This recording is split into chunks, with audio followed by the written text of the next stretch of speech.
This is one of the best feng shui cure of all time. According na din po yan sa mga feng shui master. Yung pagdadala po ng Taisu amulet or pagiging in favor natin sa Taisu of the year. Especially po dun sa mga signs na monkey, snake, pig, and tiger. Kailangan po lagi kayo may dala nito kasi may clash kayo sa God of the Year.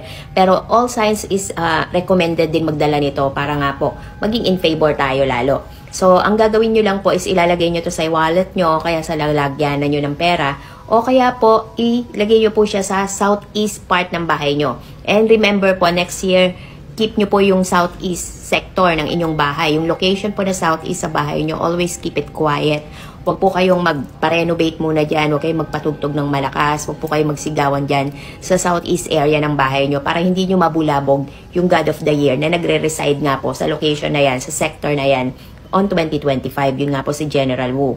So, if ever po na ma-disturb niya siya and hindi niya kayo maging in favor sa kanya, pwede niya po kayong bigyan ng maraming problema next year. Like, mawawalan kayo ng trabaho, mawawalan kayo ng sources of income, maapektuhan yung health nyo. Next year po is going to be the year of the snake. Wood Snake. And starting January 29, mag-start na rin po ang Year of the Snake 2025. So as early as now, pwede na po tayo maglagay nitong Grand Duke or Taisu card amulet sa mga wallet natin para po maging in favor tayo or mapaboran tayo ni General Wu o yung God of the Year or Grand Duke Jupiter of the Year. Pag tiger ka daw, pig, snake, at monkey, katulad ko, kailangan nyo daw tong bilhin. So ano nga ba to? This is Taisui or Taisu. Hindi ko alam yung tamang pronunciation, so Taisu na lang. Ang ginagawa po nito ay maprotektahan kayo at papaamo sa inyo si Taisu bilang ang Taisu ay God of the Year natin.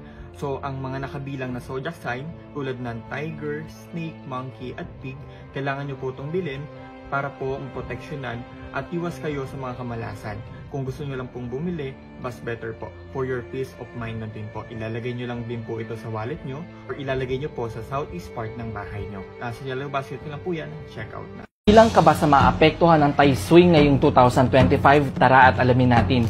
Ang ruling Taisui ngayong Year of the Wood Snake 2025 mga kapakbet ay si General Wu Sui.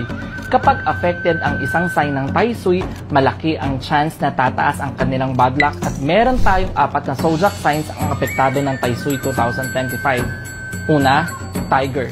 There will be sadness, pagtataksil at kawalan ng direksyon sa buhay ngayong 2025. Pangalawa, Snake. Ikaw ay magiging pabaya sa iyong sarili at may mawawala sa iyo. Pangatlo, Monkey. Maaring masangkot ka sa mga aksidente at maaring mong saktan ang iyong sarili. Pang-apat, Pig. Rush decision makings at maaaring mabiktima ng mga scammers.